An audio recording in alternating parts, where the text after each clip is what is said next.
What is up, everybody? I'm your Legendary Commander, and welcome to Space Engineers. Commander, what the hell are you doing in Space Engineers? Apparently pressing the wrong buttons. Trying to get out of K mode, and it's actually V mode in this case. So, I wanted to show you today how to build a mining tray. I've got a few examples here, like this guy right here, which we're going to talk about here in a second. But so far, this seems to be my most successful design. This design is a little different, and I know it's a mining tray. It shouldn't be that complicated, but okay, let's go talk about it real quick. So what makes this tray so complicated is that it's not a simple drop and leave tray. And I have developed another tray I will show you here in a minute, but this tray is basically designed to, at this point, stay attached to the miner, and when you don't want to carry the tray, you can drop the tray, leave it there, and just haul the resources back. That way it relieves some stress on the mining ship.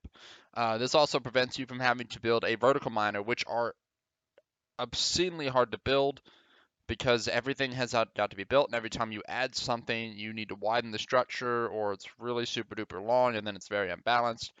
And then basically the tray also, or the miner, then needs more drills, which makes it heavier, which means you need more engines, and it gets it very expensive to build a vertical miner. So basically it's easier to build a horizontal miner where everything is kind of sprawled out, like these trays that then can attach to the bottom. This tray has a problem though with basically turning on one side once dropped and used. This is why these trays cannot be just dropped in a hole or set down and then just turned on.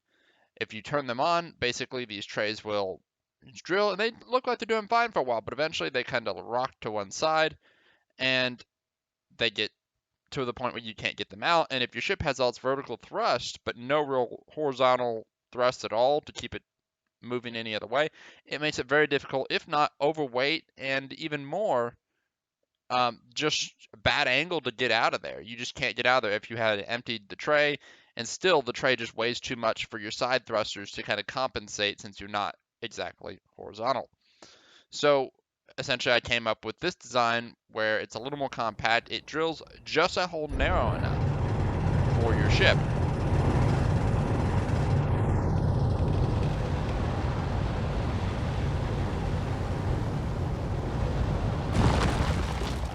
Then you can also go take it a step further. You can use the right click feature on this drill and it will widen the hole for you and make actually plenty of room to get up and out. This makes it very easy to get down all the way to the iron or the gold, whatever you're trying to get. And this little ship will do the job fairly well. This is cheap, it's good and small, so it's not going to get in the way if you're trying to just make quick runs or something like that, and you don't have a lot of storage space. Maybe you have a carrier or something like that, which I have a carrier and I needed a design to fit that. As you're going to see here, very easy retrieval, but also when you're building this thing, the only things you have to have to make sure this thing works is obviously the drills, a connector, and batteries to keep the other connector working. Otherwise, you will not be able to retrieve your tray because there will be no power in the tray below while you have power. It'll work at first until you drop the tray, and then it will turn red. So make sure to have some batteries. Uh, I do two connectors, one on the bottom, one on the top, sandwich them together. Then the drills. Gyros are unnecessary, however they might be helpful as the extra weight might be needed to use needing extra gyros. But batteries, connectors, and drills. That's it. Maybe a few conveyor tubes to build this. Now what I'm about to show you is a tray that you can pretty much just drop and forget. And well, it's not 100% perfect because, well, eventually it's going to fill up, and maybe you can find a script or two to keep it from filling up, but this is a tray you can drop. This is simply a bunch of drills slapped together, large scale, and they do a much better job about remaining stable.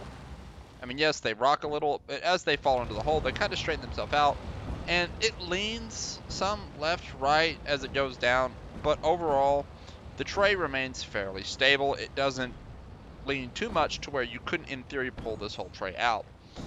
These drills, of course, are going to fill up with a lot of resources, so pulling this tray out with this little miner is not really going to be an easy task. So getting this guy out means probably emptying her completely, which might take a few runs, so run the resources out to a truck, whatever it might be going to, and then pull the tray out when you're done.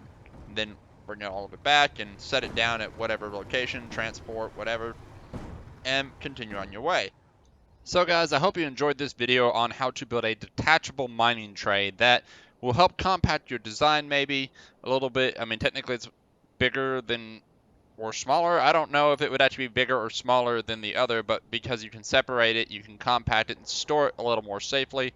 So hopefully this helped you get a compact mining tray design set up. Um, and now hopefully when it comes to your mining endeavors, you have a little easier time. But you guys all take care, and I'll catch you next time.